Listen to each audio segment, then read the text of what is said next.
personne que Dieu cherchait. Dieu lui-même, l'agneau de la rédemption. Alléluia.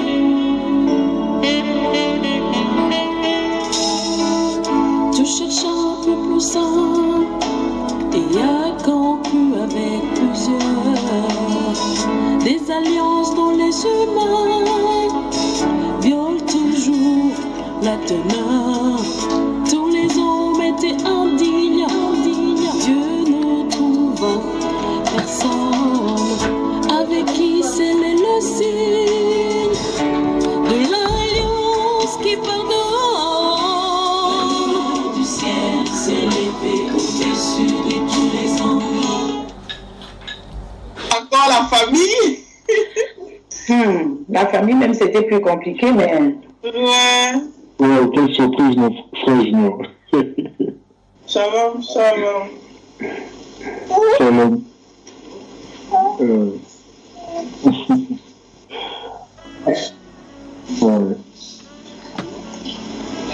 C'est la réalité là. Ah oui. Hein. Est-ce que tu as eu un choc? Est-ce que le Cameroun a changé d'après toi? Qu'est-ce qui a changé? Ce qui m'a d'abord choqué, c'est de voir les gens remplis dans les rues au bord des les commerces qui longent les trottoirs. C'est quelque chose qui m'a vraiment beaucoup dérangé jusqu'au niveau. Je n'arrivais pas. J'arrivais pas à marcher, voilà. Donc, ça veut dire les gens quittent le marché pour venir au bord des rues. Deuxième, chacun se bat, ça veut dire les gens courent vers chercher l'argent. Les gens courent à chercher l'argent. Tout le monde court pour aller chercher l'argent. C'est des choses qui m'ont choqué et vraiment, les gens courent que pour chercher l'argent et ça me rappelait dans les enseignements où le frère dit qu'il faut que de la même manière, on se lève tôt pour aller chercher l'argent. C'est de la même, c'est de cette façon qu'on doit se lever pour chercher le Seigneur et ça m'impressionnait. Vraiment, tout le monde ne parle que de chercher l'argent. Chercher l'argent, chercher l'argent. Donc c'est un truc qui m'a beaucoup choqué, beaucoup. Et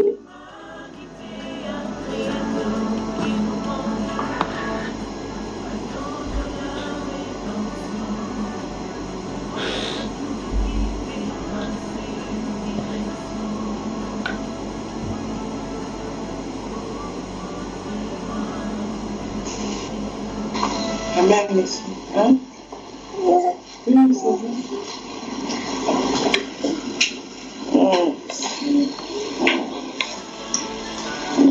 Mais les constructions, les constructions.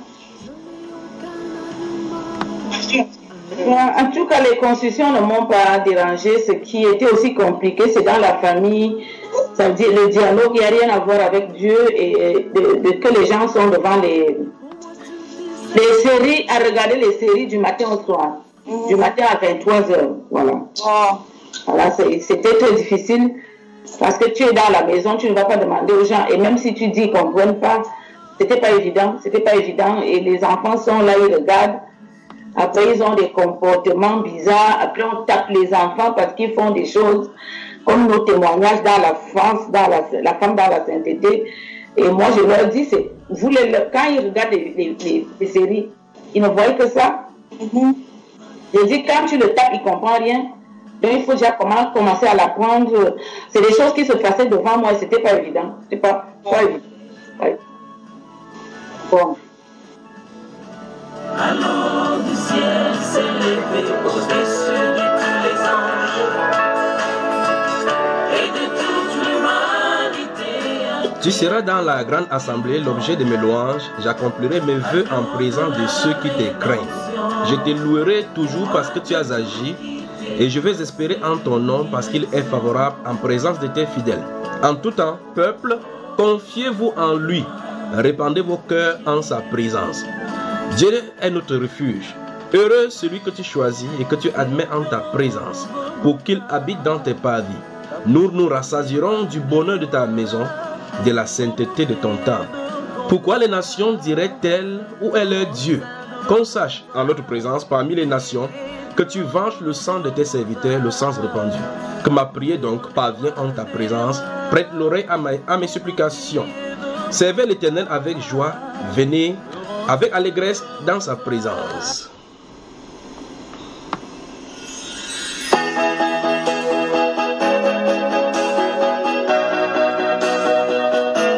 Une grâce peut en cacher une autre. C'est Grâce Valérie, la sœur Grâce Valérie, avec J'aime ta présence.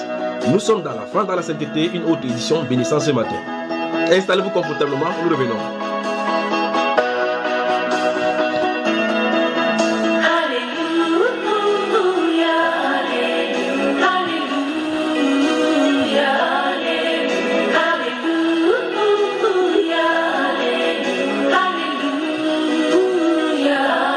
Réalisation spéciale Grâce Chabda, derrière les machines et derrière la vitrine pour distiller sa complice Grâce Valérie avec J'aime ta présence.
C'est cette présence qui a gardé les quatre d'être brûlés dans le feu avec Nebuchadnezzar, le fils de l'homme qui était avec les trois, Abednego, Shadrach et Meshach. La présence du Seigneur nous rassure. Cette présence nous fait passer, comme le dit le livre d'Isaïe au chapitre 43, dans des eaux sans être submergés, dans le feu sans être brûlés.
Et 21 minutes ici à Douala, Cameroun, c'est la même heure en Guaché et en Garbo, c'est la même heure également du côté de Limbe et sur les flancs de montagne des Baganté.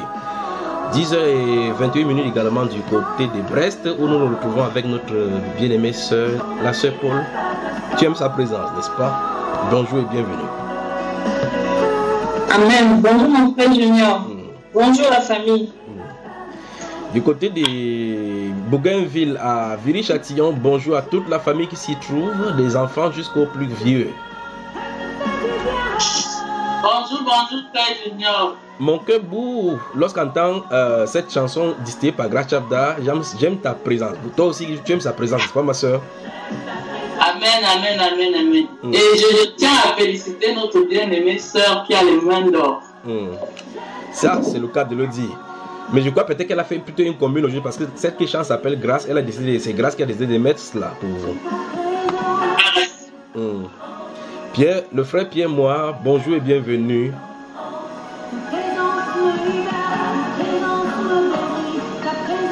Bonjour.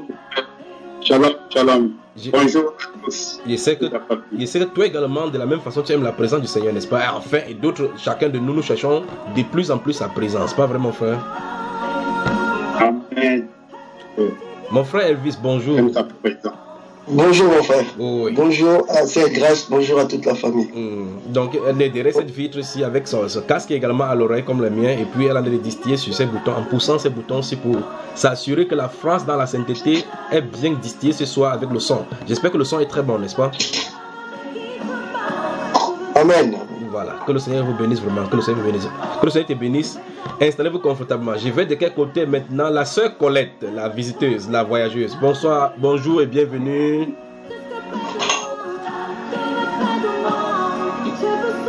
Bonjour, bonjour, bonjour, frère Junior, bonjour. Toi également, tu aimes sa présence, non? Oui, amen. Si te disait que je t'aime, est-ce que tu crois cela? Je crois. Tom, tu aimes déjà la sœur Paul aussi? Oui. Voilà, le frère Elvis aussi. Oui. Et cette fois-ci, tu sais que c'est vrai ça, n'est-ce pas? Oui, amen. Que le Seigneur vraiment te bénisse. Amen. Le frère Blaise Mbeli, bonjour. Bonjour mon frère Junior.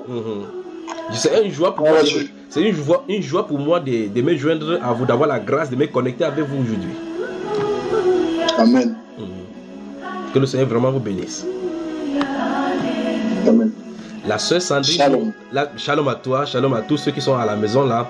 Shalom également à la sœur Sandrine et toute la bagatelle de famille qui s'y trouve là maintenant. Sœur Sandrine, bonjour, et frère, mon frère Oswald. Est-il là? Shalom, shalom mon frère, shalom ma France, shalom la famille.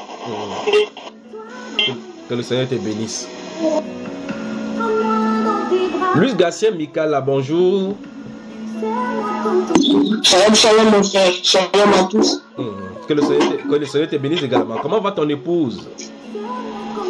Elle va bien mon frère, elle va. Que le Seigneur... Adi? Elle est où? Tu vois? Elle est en train de... Elle a... C'est le frère, tu as fini avec elle là. Voilà. Excusez pour le moment parce que non seulement il y a des coupures intempestives ici et la connexion chute. C'est pour ça que j'ai pas mis ma vidéo pour que ça ne chute. Donc je vais mettre un instant et puis je vais encore reprendre pour que la connexion ne nous lâche pas, d'accord? C'est pour ça que j'ai mis ça. Comme ça vous me voyez.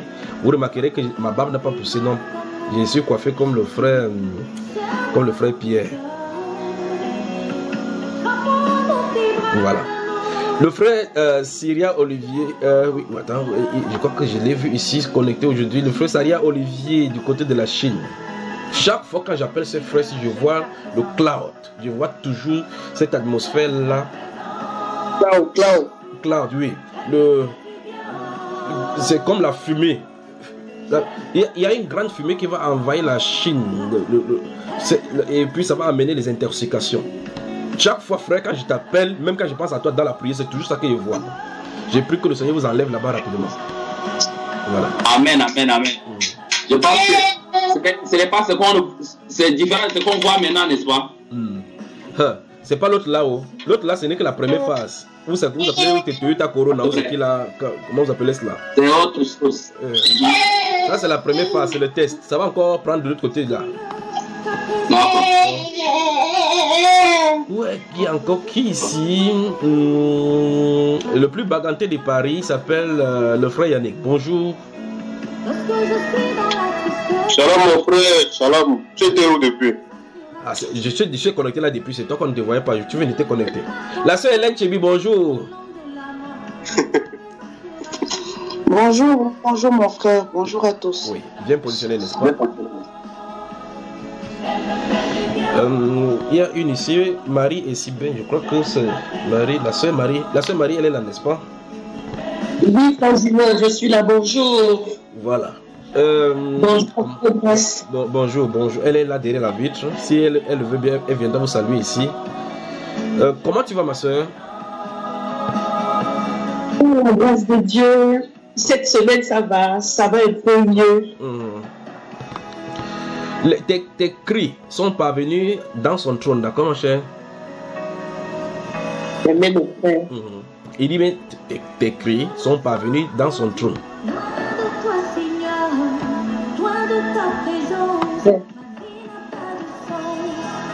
Apparemment, tu es en train de travailler. Tu écoutes un peu en travaillant? Non, je ne travaille pas. Je suis assise sur le canapé, sur le recours du canapé. Et j'ai ma Bible à côté et les stylos pour écrire et sur des messages à noter, quoi. Ok.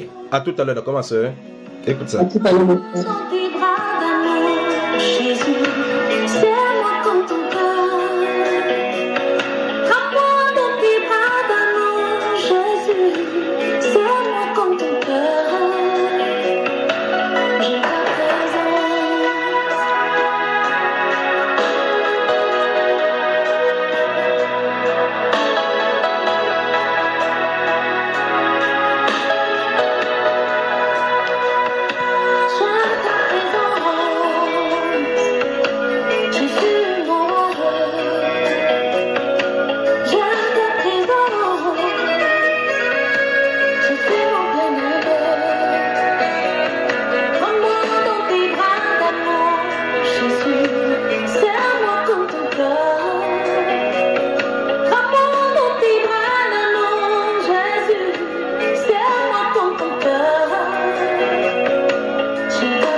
Si vous nous écoutez sur quelque support que ce soit, vous écoutez la France dans la sainteté et vous écoutez en fond ce nom, comme je le répète encore une fois de plus. Je répète la Grâce Valérie. Vous pouvez la voir sur YouTube en tapant tout simplement Chante Grâce Valérie ou bien J'aime ta présence. Vous tomberez sur cette vidéo qui parlait de la nécessité de sa présence et des bienfaits de cette présence-là. En effet, et c'est cette présence dont là Dieu parlait dans le livre des Nombres, si vous ouvrez le livre des Nombres au chapitre 14, où les Juifs ont été têtus à plusieurs reprises devant le Seigneur, et le Seigneur a donné cette parole lugubre, sinon sinistre, aux Juifs en disant: de même que vous avez mis 40 jours à explorer le pays, vous porterez la peine de vos iniquités.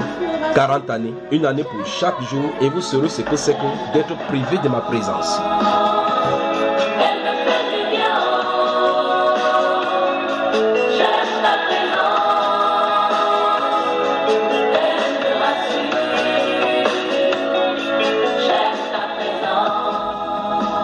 Mon frère Christian, dans ces passages que je viens de citer dans le livre des Nombres chapitre 14 et le verset 34, après la commission de Moïse instruite par le Seigneur d'envoyer les espions du côté de Canaan pour suivre, pour tester le territoire, ils sont rentrés, Josué fils de Caleb avec Josué fils de Nun et Caleb. Ils ont donné l'attestation que le pays effectivement où ils sont partis, c'est un pays tel que Dieu avait dit, où coule le lait et le miel. Mais la Bible déclare les 10 autres personnes ont décrié la voix du Seigneur en disant: nous y avons vu des enfants d'Anak. Et quand ils ont fait cela, le peuple s'est découragé en pensant qu'en réalité le Seigneur les avait trompés. Pourtant la promesse du Seigneur ne trompe pas. Bien que le Seigneur n'ait point mentionné dans la promesse depuis Abraham l'ennemi qui s'y trouve. Il leur avait tout simplement dit qu'il va donner le pays de Canaan à ses descendants. Sans pour autant dire: en ce moment où la promesse va s'accomplir, il devra y avoir les enfants d'Anak. Il doit avoir les Anakim là-bas. Mais il a tout simplement fait pour qu'ils puissent faire des diagnostics. Et ils ont découvert le lait, les grapes, les fruits, des bons fruits de ces pays-là. Il n'a pas dit qu'il y avait les ennemis. Eux, ils ont découvert les ennemis. Ils ont focalisé leur attention. Et comme on était en démocratie, 10 personnes sur 12 sont focalisées sur la puissance de l'ennemi qui était là-bas. Ils ont magnifié la puissance de l'ennemi plutôt que la promesse de la foi de l'œuvre de Dieu. Et Dieu a dit dans ce verset 34, comme je viens de citer tout à l'heure là, que comme vous avez mis 40 jours pour parcourir le pays, pour l'explorer, vous prendrez 40 ans dans le désert. C'est l'ascension finale. Un jour pour une année, et vous saurez ce que c'est que d'être privé de ma présence. Mon frère Christian, qu'est-ce que ça t'inspire?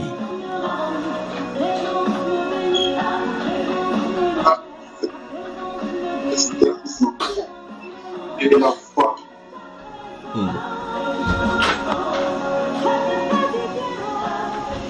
Donc, oui, le frère Christian dit non. Oui, il dit que ça m'inspire au sujet de la foi en Dieu. Cette parole du Seigneur dit, vous allez passer 40 années privés de ma présence. C'est-à-dire, il dit, vous saurez, écoutez bien la parole du Seigneur, oh, je me sens bizarre là maintenant. Il dit, vous saurez ce que c'est que d'être privé de ma présence. Qu'est-ce qu'il veut par là dire par rapport à l'importance de sa présence? Il dit aux Juifs que quand vous allez parcourir le désert, vous allez faire ça pendant 40 années. Et durant ces 40 années-là, un jour pour une année, il dit, vous saurez ce que c'est que d'être privé de ma présence. Quand vous lisez ce Nombre chapitre 14, verset 34, et il conclut comme ça aux Juifs, et vous remarquez l'attitude des Juifs par la suite, vous voyez, qu'est-ce que la présence de Dieu inspire pour nous, ou bien encore, qu'est-ce que ça nous implique, la présence de Dieu? La présence de Dieu, c'est notre assurance, non? Donc tu ne veux pas la présence de Dieu, ou bien tu n'aimes pas sa présence? Ah, j'aime sa présence, mon frère. Au point où le psalmiste a dit qu'un jour seulement dans ses parvis vaut mieux que 1000 ailleurs. C'est ça, n'est-ce pas?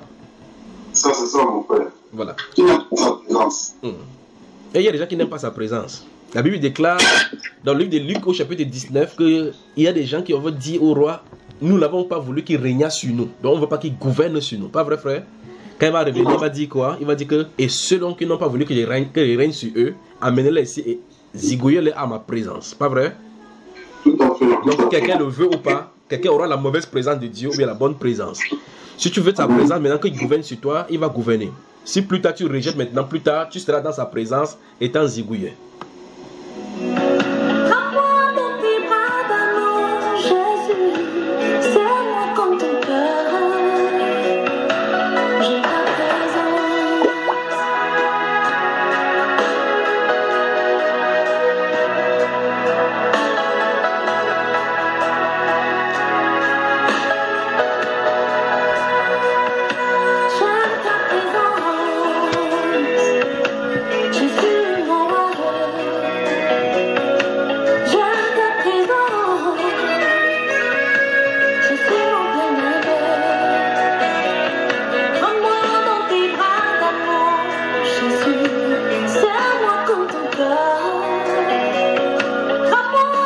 Mes frères, je vais vous dire quelque chose concernant cette présence-ci.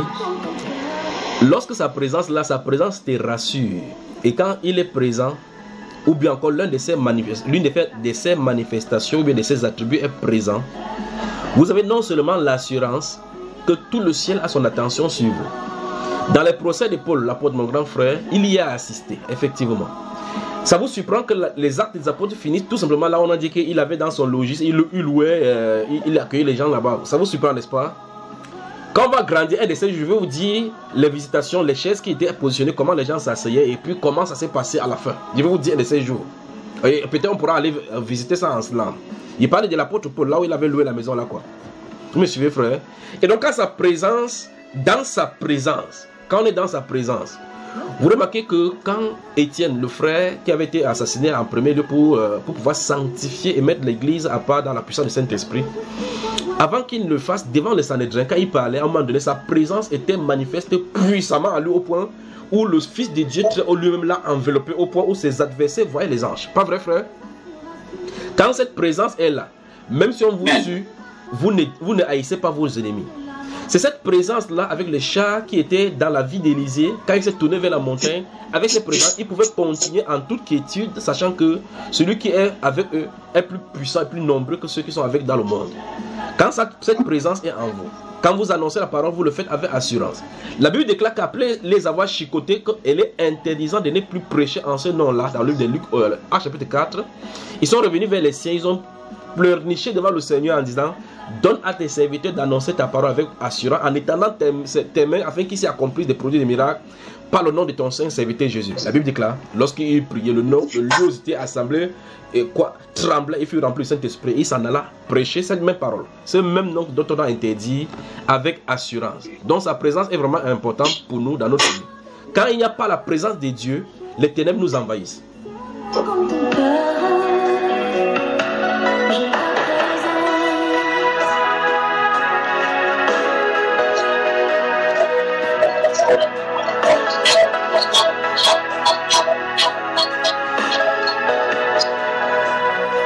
Et en fait, donc, chacun de ces enfants devrait entrer dans la communion chaque fois pour être dans la présence du Seigneur. Lorsqu'on ne sent pas cette présence, si on ne le sent pas, il faut chercher cette présence jusqu'en là. On ne doit pas avancer sans cette présence. Dans ce papier qui est écrit ici derrière, j'ai mis là-bas Luc au chapitre 12, le verset 26, où il est écrit: si quelqu'un me serve, qu'il me suive. Et là où je suis, là aussi sera mon serviteur. C'est ce qui est écrit dans Luc au chapitre 12, le verset 26. Et il dit: si quelqu'un me sert, le Père l'honorera. Donc là où il y a la présence du Seigneur, là doit être son serviteur.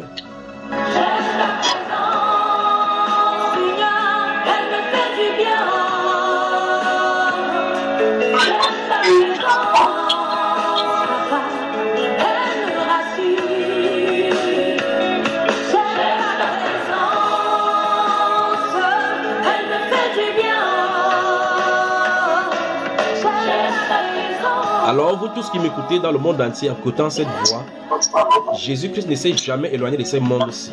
Il y a été toujours.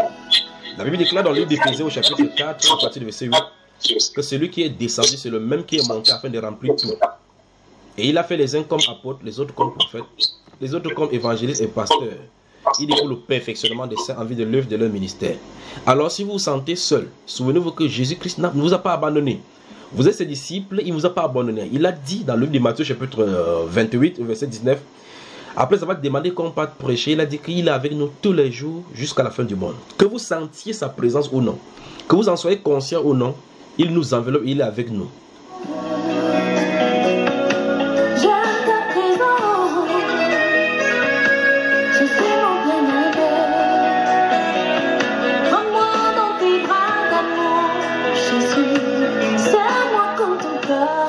La puissance de sa présence diffère d'une personne à une autre selon la révélation que vous avez de sa présence. La puissance de sa présence se révèle au fur et à mesure qu'on le connaît davantage. Pour d'autres, vous savez tout simplement, il vous met un vêtement au-dessus et vous savez qu'il est là. Pour d'autres encore, il se présente dans un angle en vous disant d'y aller. Ou est-ce qu'un des sujets, il faut qu'on y parle pour les frères, les prophètes là, comme ça on se réunit pour les prophètes seulement, on en parle par rapport à une certaine manifestation de sa présence pour qu'on voit l'un des domaines prophétiques dans cette présence ici.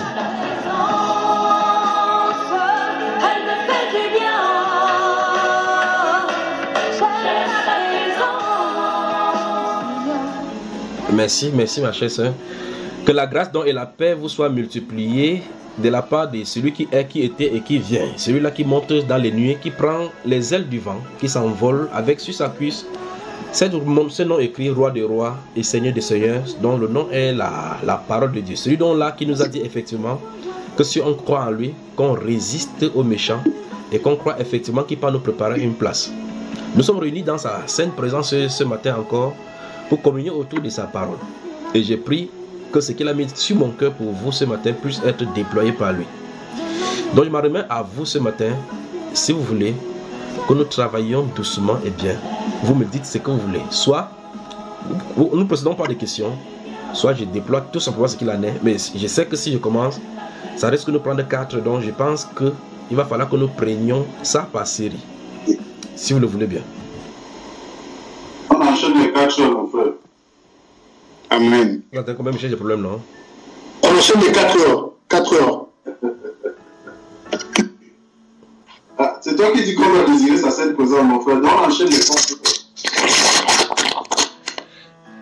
La sœur Natoucha, bonjour et bienvenue.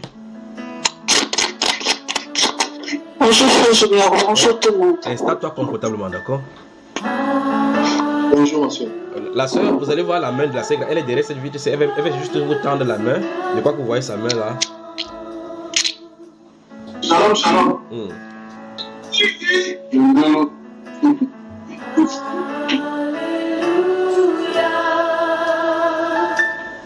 Alors, préparez donc vos cahiers, vos papiers. On revient après cette consultation.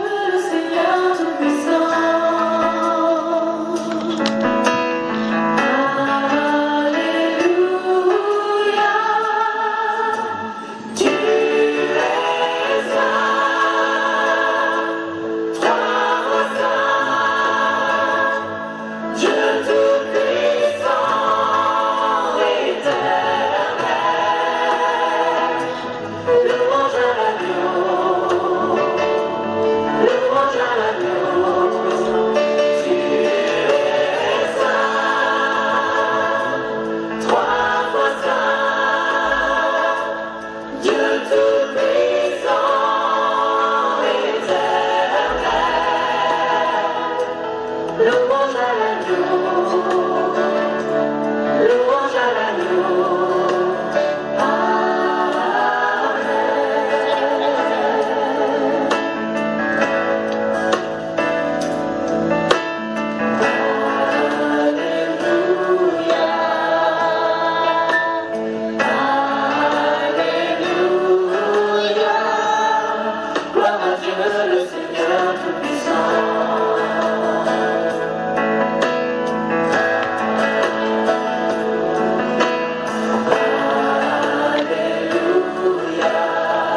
En effet, il a dit qu'il est saint et il veut que nous soyons saints comme lui-même il est saint. La France dans la sainteté a pour but justement de sanctifier le peuple de Dieu afin de lui préparer un peuple au cœur disposé à la venue afin qu'il les prenne justement pour la maison.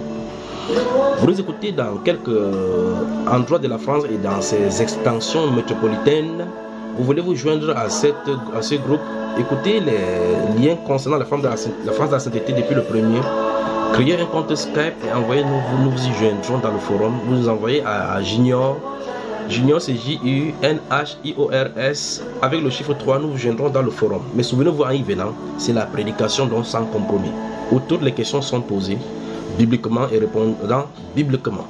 Si vous voulez également contacter en posant des questions au travers de notre compte WhatsApp, vous pouvez nous écrire et remarquer que ces enseignements, les contacts sont à la fin de chacun des enseignements sur le site Bamba Iba. Vous pouvez également écouter. À la fin de chaque enseignement, vous allez voir donc le plus 237 6 94 01 94 40 ou le 6 75 87 41 21, y ajoutant effectivement le 237 qui est l'indicatif du Cameroun. Vous pouvez également envoyer un mail dans le compte Junior c'est JUNHIORS@yahoo.fr. Vous pouvez écouter, enseigner ou bien nous poser des questions ou bien encore insulter comme vous le faites pour de certains. Faites tout simplement votre rôle. Judas avait fait le sien et il est allé en son lieu. Vous voulez suivre le Seigneur, vous avez des questions d'ordre biblique. Il y a les réponses dans la Bible. Nous sommes là pour vous servir. De toute façon, que Dieu vous bénisse alors que vous les écoutez.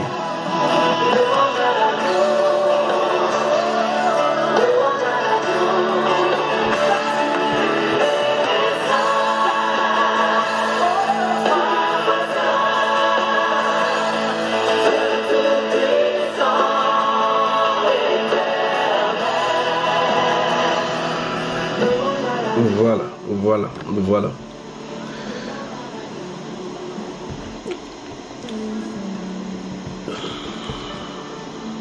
On peut commencer maintenant, n'est-ce pas?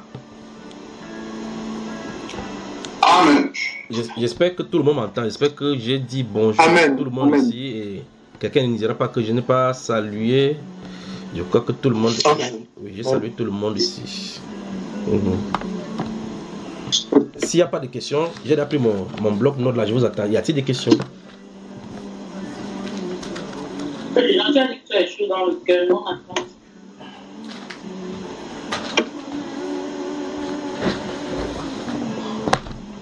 Ce qui est dans ton cœur. Vous vous portez bien, n'est-ce pas mes frères? Je pense à vous chaque fois. Nous, on se pose souvent des questions, comment ça se passe là-bas avec vous, avec tout ce qu'on apprend dans les informations et tout ça. Et ça a été un sujet de prière aussi dans le sens que le Seigneur vraiment nous fasse grâce, qu'on puisse aussi nous assister dans cette tribulation-là. Parce que j'ai suivi un des enseignements parlant du Saint-Esprit de fin comble, parlant de le conseil que tu donnes aux frères déjà de pouvoir faire des provisions et tout ça. Qui ne fasse pas. Justement, dans mon cœur, ça me traversait et dit qu'avec toute la galère qu'il y a là-bas, les provisions, c'est comment? Tu vois? J'espère seulement que ici, Dieu fera grâce. Ceci montre clairement qu'il n'y a pas d'endroit permanent où se cacher sur cette terre. Vous fuyez, vous allez en Chine, coronavirus vous chasse. Vous voulez rentrer de la Chine, on dit que vous sortez de l'endroit où il y a la coronavirus, on vous isole quelque part. Contre votre propre guet. Vous allez du côté de la France, c'est impossible de circuler parce que les gilets jaunes sont en train de brouiller. Vous voulez venir au Cameroun, on dit que là-bas c'est grave. Vous descendez en centre de Paris, c'est la base qui est là-bas en train de faire. Pour ceux de Côte d'Ivoire, bientôt les manifestations vont également commencer. Vous voyez qu'en réalité, dans tous les endroits du terme, il n'y a pas d'endroit pour se cacher effectivement. Et qu'est-ce que Christ avait dit? C'est le bouleversement parce que les puissances des cieux seront ébranlées. Et sur la terre, il y aura de l'angoisse, comme il avait dit, au milieu des hommes qui ne savent que faire. Nous sommes nantis de plusieurs philosophes maintenant, des penseurs, des esprits intelligents comme ils le disent. Nous sommes dotés des spécialistes de chacune des choses qui se trouvent sur cette terre maintenant. Il y a des spécialistes du Moyen-Orient, des spécialistes de l'archéologie, des spécialistes de nutrition, spécialistes nous avons des spécialistes de nutrition, spécialistes du pancréas, spécialistes, tous les spécialistes. Et chaque président a des conseillers spéciaux dans chaque domaine. Jusque-là, ils ne parlent pas à s'en sortir. Pourquoi? Parce que le problème est d'ordre spirituel. Et c'est le spirituel qui gouverne dans le terrain. Et par conséquent, le monde avec sa sagesse n'a point connu Dieu. Et donc, ils veulent mettre le système de gouvernement en place, croyant trouver la solution. Vous voyez que dans chaque domaine, l'homme de cette époque et de cette ère-ci, tout ce qu'il veut créer comme solution, se trouve être des problèmes encore qui sont engendrés. Vous dites, s'il faut que celui-ci quitte le pouvoir, il nous fatigue avec ses méthodes de faire. C'est l'autre tel autre qui est bien. Vous ne connaissez pas quel agenda l'ennemi a avec lui. Quand il monte au pouvoir, vous dites, ah non, celui qui était là était mieux. Au moins, lui, on pouvait le maîtriser. Ah non, le jeune Macron, il est jeune, il va comprendre la jeunesse. Ah bon, hein? Attendez. Ah, Paul Biya. Bon, de toute façon, la France de la sainteté, bonjour, et vous, bonjour à vous. Bonjour. Alors, bonjour mon frère. Bonjour. Permettez-moi de prendre deux questions et puis j'entre dans les Saintes Écritures ici pour essayer de voir ce que le Saint-Esprit... Il y a quelque chose sur mon cœur là, il faut que ça quitte. Parce que si ça ne quitte pas, il ne pourrait pas être tranquille aujourd'hui. Et je vous le dis, même si on coupe la lumière, dans cette chambre, si vous bavarder seul, jusqu'à ça va quitter. Amen. C'est pourquoi il faut déjà résister pour que même si on coupe, on n'a plus la bonne partie, mon frère. Éphésiens chapitre 6. Éphésiens chapitre 6. Si vous venez de nous joindre, la fille a lâché bonjour. Bonjour à tous ceux dont là du côté du sud de la France et de l'ouest de la France.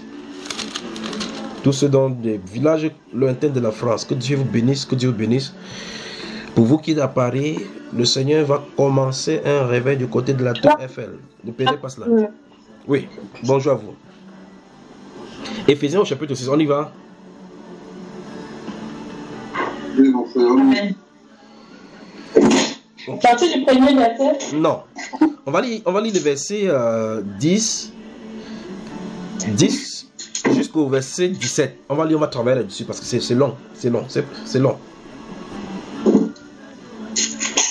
Du verset 10 à combien, mon frère? Au verset 17. Amen. Éphésiens 6, à partir du verset 10, je lis. Au reste, fortifiez-vous dans le Seigneur et par sa force toute puissante. Revêtez-vous de toutes les armes de Dieu afin de pouvoir tenir ferme contre les ruses du diable. Car nous n'avons pas à lutter contre la chair et le sang, mais contre les dominations, contre les autorités, contre les princes de ce monde de ténèbres, contre les esprits méchants dans les lieux célestes. C'est pourquoi prenez toutes les armes de Dieu afin de pouvoir résister dans le mauvais jour et tenir ferme après avoir tout surmonté. Tenez donc ferme, ayez à vos rangs la vérité pour ceinture. Revêtez la cuirasse de la justice. Mettez pour chaussures à vos pieds le zèle que donne l'évangile de paix. Prenez par-dessus tout cela le bouclier de la foi avec lequel vous pourriez éteindre tous les traits enflammés du malin. Prenez aussi le casque du salut et l'épée de l'esprit qui est la parole de Dieu. Amen. Amen. Il vous dit, vous voyez, 7 versets.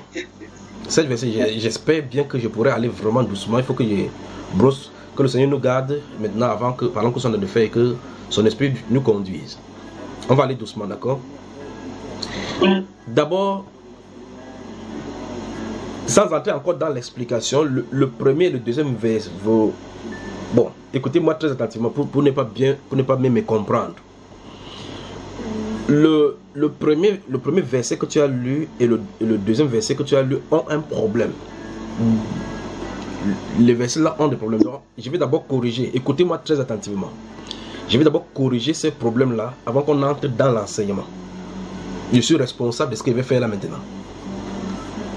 La Bible déclare, au reste, fortifiez-vous dans le Seigneur et par sa force toute puissante. Vous avez remarqué comment c'est terminé, n'est-ce pas? Oui. C'est terminé comment? Par sa force toute puissante avec D à la fin. Oui, après puissante. Il a dit quoi? Il y a quoi? Il y a un point.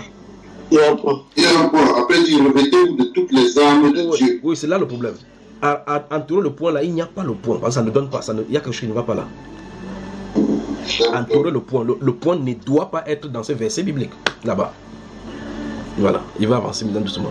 Souvenez-vous, il dit au nom du Seigneur Jésus-Christ de Nazareth, je suis responsable de ce que je suis en train de faire là maintenant. Amen. Voilà. Si vous avez là compris dans ce que je viens de dire, je vais encore faire qu'on relise encore. Vous y êtes. Et par la suite, je vais vous expliquer pourquoi il n'y a pas le point. Vous avez entouré le point. Hein? Je veux que vous entourez le point. Si vous pouvez faire les annotations au nom de Jésus-Christ. Merci Saint-Esprit. Si vous faites vous entourez ce point-là, faites l'annotation à côté. Que vous écrivez tout simplement, il n'y a pas de point. Et puis on va revenir maintenant dans le passage, on va retravailler. Que le Seigneur nous aide vraiment à cette heure-ci. Ok, donc, et par conséquent, s'il n'y a pas de point, le verset 11 est une suite, est une continuation du verset 10, n'est-ce pas? Ok, maintenant, relisons maintenant ce même verset sans le point. Lisons. Au reste, mes frères, fortifiez-vous dans le Seigneur et par sa force toute puissante, revêtez-vous de toutes les armes de Dieu, afin de pouvoir tenir ferme contre les ruses du diable. Si vous lisiez avec le point, vous savez que quelque chose ne va vraiment. Normalement, vous devez savoir que quelque chose ne va pas à partir de ce verset-là. Il dit au reste, fortifiez-vous dans le Seigneur et par sa force toute puissante. On s'arrête. Ça n'a pas de sens. Les armes de Dieu sont équipées dans nos vies par sa force toute puissante. Oui, je ne sais pas si vous m'avez suivi. Donc, relis encore doucement les versets 10 et 11. Et avant que j'explique bien ceci. Au reste, fortifiez-vous dans le Seigneur et par sa force toute puissante, revêtez-vous de toutes les armes de Dieu afin de pouvoir tenir ferme contre les ruses du diable. Donc, d'après qu'on a lu là, on voit que c'est au travers de la force toute puissante de Dieu qu'on peut se revêtir. Bon, là, si vous lisez les versets, vous les isolez, vous voyez que vous remarquez que quelque chose ne va pas. Bon, ok. Si on vous dit, ok, parce que là, voici la branche ou bien encore l'endroit des Saintes Écritures où, de façon claire, la Bible nous dit, vous les chrétiens, vous êtes en guerre. Que vous l'admettez ou pas, que vous le voulez ou pas, vous êtes en guerre. On va aller vraiment doucement. J'ai pris vraiment que je puisse aller vraiment doucement et que cette lumière-ci puisse être maintenue telle. Alors, il dit, la Bible veut nous faire comprendre ici, et c'est l'endroit de des Saintes Écritures où il est dit de façon claire et littérale que nous sommes en guerre et on nous a dit quel style d'ennemi nous avons à combattre, quel style. Ce sont des combats asymétriques qui n'est pas conventionnels, dont les normes ne sont pas contrôlées par la Convention de Genève. Non. Et ce style de guerre, donc, il faut connaître les techniques de cette guerre et connaître l'ennemi afin de pouvoir s'y engager. Maintenant, si on a assimilé que nous sommes en guerre et que nous sommes censés combattre des êtres désincarnés qui sont extrêmement fâchés d'avoir perdu non seulement leur place, mais également leur gloire dans les cieux, au profit maintenant des héritiers que nous sommes et les co-héritiers de Christ, nous devons comprendre qu'ils sont encore plus violents envers nous. Parce qu'en réalité, c'est envers la terre et les habitants de la terre qui sont contre qui sont engagés. Puis encore contre ceux qui portent le nom du Seigneur Jésus. Alors, si nous avons assimilé donc que nous sommes en guerre, la Bible nous dit qu'on doit se vêtir de ces armes-là pour pouvoir tenir ferme. On va y arriver. Mais le problème c'est, lorsqu'on prêche en disant qu'il y a les armes des croyants qu'on va faire, alors la question c'est comment les porter? Ça se trouve où? Comment peux-tu t'habiller avec quelque chose que tu n'as pas accès? Vous me suivez, n'est-ce pas, frères et sœurs? Donc, prenons un exemple simple. Vous êtes au camp militaire. Vous regardez dans les films américains où il y a les SWAT, il y a les polices, les interventions de commando. Quand ils viennent pour aller combattre quelque part ou bien pour aller intervenir quelque part, ils ont généralement les camionnettes où il y a les armes avec les gilets par ainsi de suite, tout est là-dedans. Ils viennent sur le terrain, comme par exemple s'il y a une prise de terroristes quelque part, quand ils ont cadré le lieu et que les snipers se sont positionnés, ils gardent les voitures, on ouvre la camionnette dans laquelle se trouvent dans les habits, les policiers viennent et prennent les armes, ils les portent, chacun porte, c'est parce que ces armes se trouvent à l'intérieur et ils y ont accès, qu'ils peuvent s'habiller et prendre les armes adéquates pour aller foncer contre l'ennemi qu'ils ont là-bas. Ces armes qu'ils utilisent pour ce combat-ci, c'est pour les terroristes, parce qu'il va falloir ils aient par exemple des gaz, qui peuvent, les fumogènes qui peuvent lancer pour brouiller la piste avant d'entrer. Ouais, ça les permet de se protéger et entrer dans la fumée pour que l'ennemi ne les voie pas. Ça, ils ne peut pas utiliser ça dans les combats, dans le champ. Parce qu'ils font ça dans le champ, on utilise ce qu'on appelle le camouflage. C'est pour ça qu'ils doivent porter des tenues qui sont couleurs des herbes. Ça les permet de se camoufler sans que l'ennemi ne les voie. Là, ils ont intérêt à ne pas mettre une fumée. Parce que des fumigènes dans le champ de combat, dans les montagnes, montreraient ta position à l'ennemi. Donc, ils ont intérêt à ne pas fumer. On a intérêt à ne pas mettre les fumées là-bas. Vous voyez? Donc, vous voyez que selon la zone de combat, a-t-il un combat bien déterminé, arme égale. Alors, la question que je pose, c'est si on ne sait pas l'ennemi que nous avons à combattre et qu'on ne connaît même pas le style des armes que nous allons utiliser, on va y aller vraiment doucement aujourd'hui. Comment donc on doit le faire? C'est pour ça que le détachement de ces deux passages-ci pose problème. Parce que, en réalité, le revêtement de ces armes-là se fait par la puissance de Dieu. Allons dans un autre passage pour voir cela. Ouvrons le livre des 2 Corinthiens. Oh là là. Vous m'entendez pas là? C'est bon? Vous m'entendez maintenant? On n'entend pas, frère. Père, aide-nous. Toi, les esprits avec ces histoires de communication. Voilà. Ok. Frère Junior, on ne t'écoute plus. Ne vous inquiétez pas, vous allez m'écouter. Ne vous inquiétez pas. La connexion de... Ne vous inquiétez pas, vous allez m'écouter. Ça va aller.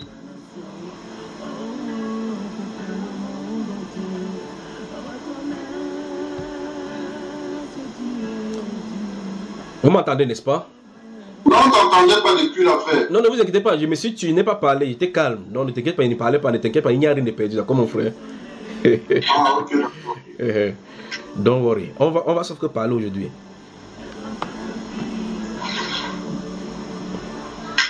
C'est bon, n'est-ce pas? Si c'est clair, on dit. On va parler, mon frère. Voilà. Donc, que les esprits peuvent commencer à brouiller les interpellances.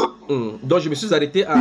Ça s'est coupé exactement à l'endroit où je tente de vous Non, c'est pas stable. Ok, il n'y a pas de problème. On s'est arrêté au niveau où je vous ai dit d'aller dans un autre passage de l'écriture. 2 Corinthiens, vous m'entendez, non?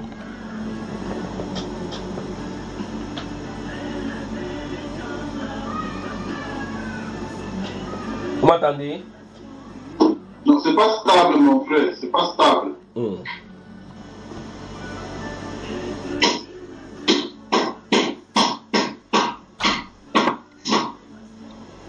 Ne vous inquiétez pas, ça va aller.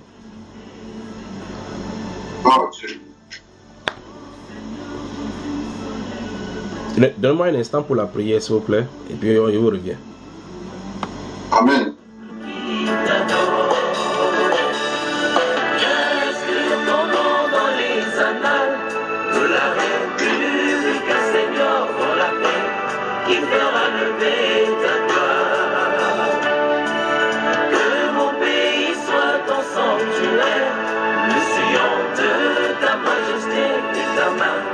Pour changer l'image du monde,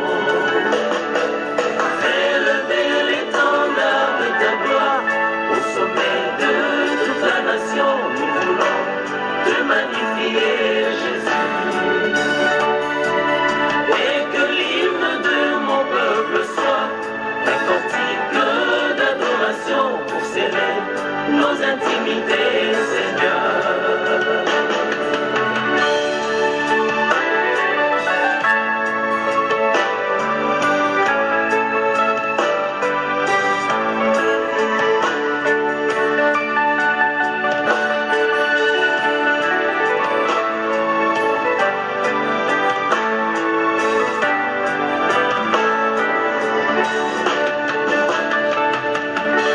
Nous serons ainsi un peuple qui t'aime, une nation qui te célèbre. Tu feras lever au milieu de nous les merveilles d'une terre restaurée, et l'écho de notre louange ira jusqu'aux extrémités de la terre pour annoncer que seul Jésus restaure.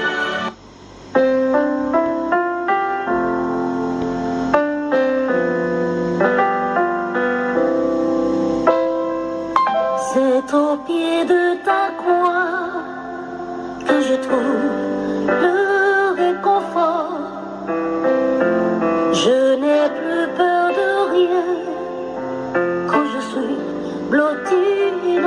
doigts. C'est au pied de ta croix que je trouve le réconfort. Je n'ai plus peur de rien quand je suis blottie dans tes bras. Assoiffée de ton nom qui me redonne la vie. Tu me nourris avec ton pain de vie. La douceur de ta voix, je ne m'en lasserai pas. Quand tu me parles, je t'entends et je crois. C'est au pied de ta croix que je trouve le réconfort. Je n'ai plus peur de rien quand je suis blottie dans tes bras. C'est au pied de ta croix que je trouve mon réconfort. Je n'ai plus peur de rien quand je suis blottie dans tes bras. La France dans la sainteté, bonjour. Regarde-moi près de toi pour l'aider. Bonjour, frère Junior. Bonjour, frère. Bonjour. La sœur Philippe, bonjour. Et la sœur Laetitia Kemonier, bonjour à toi. Shalom, shalom, frère. Shalom. Que la grâce et la paix de notre Seigneur te soient multipliées. Mon amour, Shalom. Amen. il est si fort. Le frère Bertrand, bonjour et bienvenue. Shalom, shalom, bien-aimé. Voilà, installe-toi confortablement. On peut continuer, n'est-ce pas? Amen. Voilà. Alors, allons dans le vide de... Avant de quitter, avant cette petite interruption, je tente de dire que ce point brusque positionné dans le verset 10 donne une incompréhension. Ça empêche la compréhension même justement de la soif ou bien encore de l'instruction par rapport à l'habillement qu'on a demandé aux chrétiens ici pour pouvoir aller en guerre. Vous allez comprendre le pourquoi c'était important que nous enlevions d'abord ce point-ci, le questionnement de ce point-ci. Parce qu'en réalité, on dit ok, les chrétiens sont dans le combat. Vous dites ok, chaque chrétien, du moins si on est avancé jusqu'à un niveau de la parole, comprend qu'en réalité, il faut qu'on se réveille. Et on donne ce conseil aux gens de se revêtir, Vous pouvez demander à quelqu'un de se revêtir sans lui donner la marque d'habit. Au moins, si on lui donne la marque, le modèle, la coupe même d'habit, on a donné ça ici. La chose la plus difficile maintenant, c'est que le chrétien puisse avoir accès à ça. C'est ça le vrai problème. Parce qu'on a mis un point, on a freiné cela. Ça doit prendre son essor aujourd'hui. Au nom du Seigneur Jésus-Christ. Donc, vous remarquez donc que dans le verset 10 du chapitre 6 d'Éphésiens, il est dit: au reste, fortifiez-vous dans le Seigneur. Et par sa force toute puissante, normalement, il devrait avoir normalement une virgule, pas un point. Et par sa force toute puissante, revêtez-vous. C'est par la force qu'on doit se revêtir, par sa force toute puissante. C'est donc là, je voulais vous amener dans un autre passage pour que nous voyons cette chose-ci. Allons dans le livre de 2 Corinthiens. 2 Corinthiens au chapitre 10. Que Dieu vous bénisse. C'est ce que mon grand frère parle de ces choses-ci. Vous voyez comment mon cœur commence à faire là maintenant, non? Ça veut dire que je suis à l'aise dehors maintenant.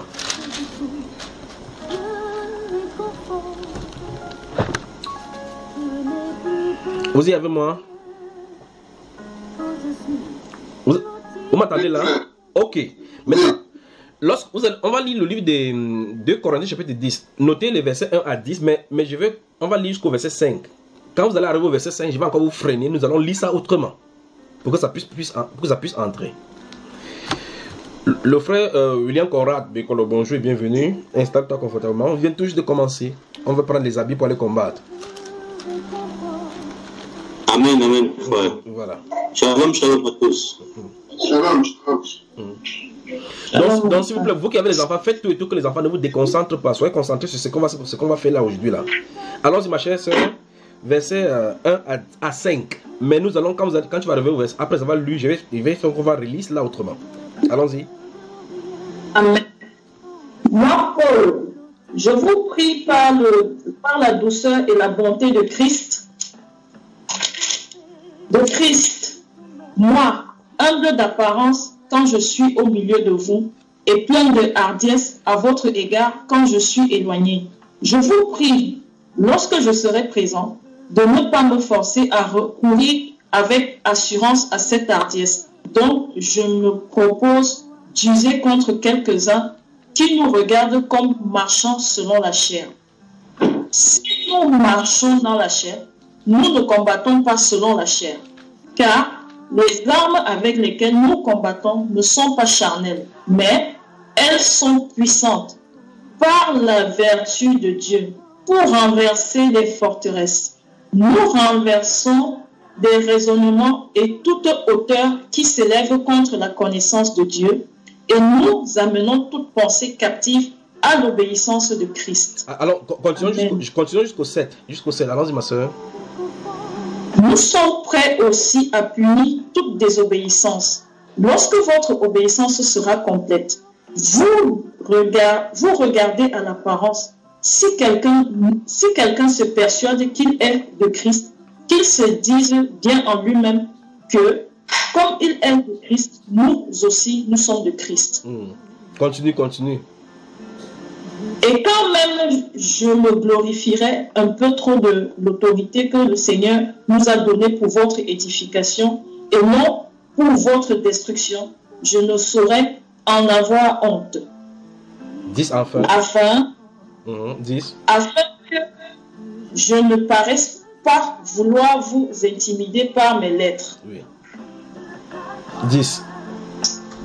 Car, dit-on, ces lettres sont sévères et fortes, mais présent en personne. Il est faible et sa parole est méprisable. Le jour où vous allez rencontrer mon grand frère, vous allez comprendre ces paroles-ci. Donc on dit un cougar comme ça, il dérange. Mince. Ce n'est que lui comme ça là. Maintenant, revenons au verset 6 et corrigeons encore une autre chose là-bas avant d'avancer. Verset 6, relis encore le verset 6. Nous sommes prêts aussi à punir toute désobéissance lorsque votre obéissance sera complète. Au-dessus de lorsque votre obéissance sera complète, écrivez jusqu'à ce que votre obéissance soit complète. Écrivez ça. C'est ce que mon grand frère disait. Ce qui est écrit là, c'est pas ce qu'il disait.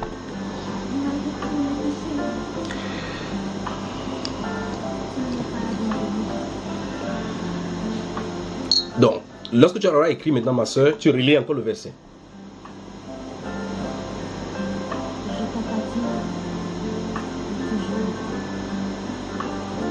Amen. Nous sommes prêts aussi à punir toute désobéissance jusqu'à ce que votre obéissance sera complète. Non, jusqu'à ce que votre obéissance soit complète. Soit complète. Voilà. Donc en réalité, ce qu'il a dit de dire, c'est qu'en réalité, il ne veut pas tolérer le désordre. Donc, que vous le voulez ou pas, vous allez marcher au pas. Donc, c'est pour ça qu'en bas, il est en train de dire que, ok, comme il a dit de venir là, attendez-vous seulement. L'autorité qui leur a été donnée, c'est pour l'édification, la construction, l'assemblage, pas pour la destruction. Ok, cela dit, revenons quelque part ici, au verset 2. Allons-y, encore.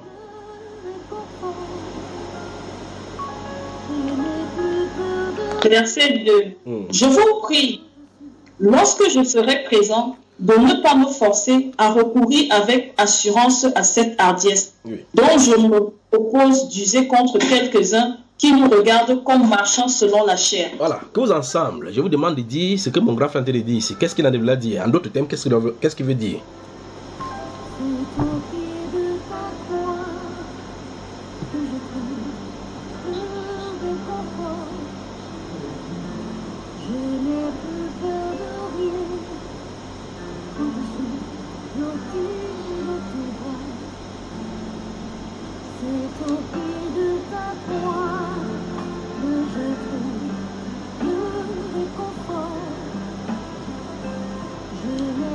Vous avez lu ça dans les Saintes Écritures, non, frères et sœurs? Tout à fait, mon frère. Et le verset 4 et 5, là, c'est l'un des versets que les gens ont. Les âmes laquelle nous combattons ne sont pas charnelles, elles sont puissantes. Nous allons y aller doucement aujourd'hui. Que Dieu vous bénisse et que Dieu m'aide aujourd'hui. Amen. Voilà. Alors, il dit, il a d'arriver vers eux. Et il y a des gens qui l'ont attaqué en disant que non, il ne parle pas à la chair. Il dit qu'il se propose donc... Le mot c'est Adiès dont on a mis ici. Je vous pose la question, qu'est-ce qu'il veut dire? Quand il va arriver là-bas, quand il va rencontrer cette personne, qu'est-ce qu'il va faire à cette personne face à face? Vous pensez qu'il parle de quoi? La démonstration de puissance, mon frère. Bon, donc quand il va le voir comme ça, là, il va comme ça, pam, l'eau se change en glaçon. Non, non, pas ça, mon frère. Il va faire quoi par exemple? Qu'est-ce que je pourrais dire? Ok, encore. Regardez bien le verset 2 et le verset 6. C'est pour ça que je suis en train de vouloir vous faire avant qu'on rentre au chapitre 6 d'Éphésiens.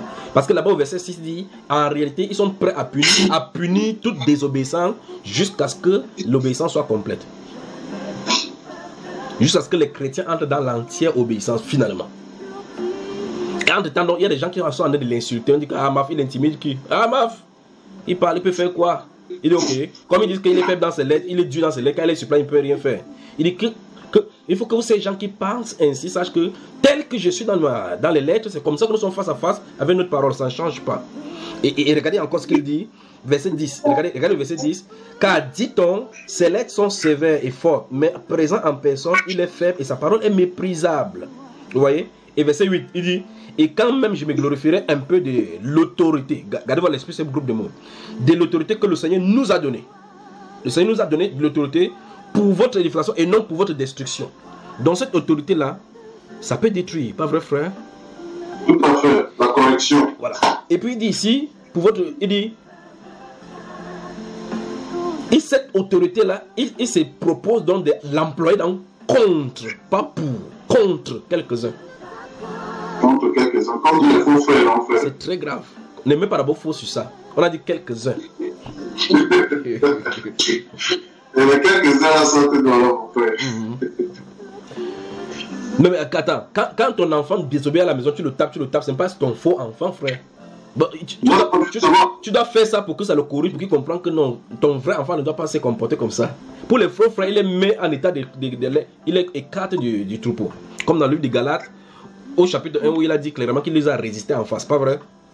Tout à fait. Bon, maintenant ici, il reste encore dans le verset 2. Il dit, je vous prie, lorsque je serai présent, de ne pas me forcer à recourir avec assurance à cette Adiès. Qu'est-ce qu'il a d'entendre par là? L'autorité, non, frère. Bon, ok, physiquement. Il dit quand il sera présent physiquement. Donc, il quitte là où il se trouve, il vient à Corinthe. Quand il trouve ces personnes face à face, par exemple, qu'est-ce qu'il peut faire? Qu'est-ce qu'il a de dire? Il a parlé durement que la crainte s'empare de l'église. Vraiment, hein? Lorsque je serai présent, de ne pas me forcer à recourir avec assurance à cette Adiès dont je me propose d'user contre quelques-uns. Les armes offensives qui n'utilisent pas les mêmes armes là contre eux, en fait. Que le Seigneur bénisse le plus baganté de Paris. donc vous voyez qu'en réalité, il ne peut pas bagarrer avec cette personne. Si c'est pour les mains, on va le taper parce qu'il est petit. Mais il y a autre chose qu'il puisse faire. Pour le montrer clairement, parce que si vous continuez là-bas, il va dire clairement qu'il y a des gens qui veulent savoir que Christ parle au travers de lui. Un être humain commence à dire qu'il est prêt à punir toute désobéissance. Quelqu'un désobéit, punit. Vous pensez qu'il va prendre la chico, commencer à fricoler les gens dans l'assemblée, frère? Non, non, du tout. Allons un peu pour que vous voyez de quoi il y a les questions. Allons dans Actes des Apôtres, chapitre 13. Vous allez voir de quoi il est question. Actes des Apôtres.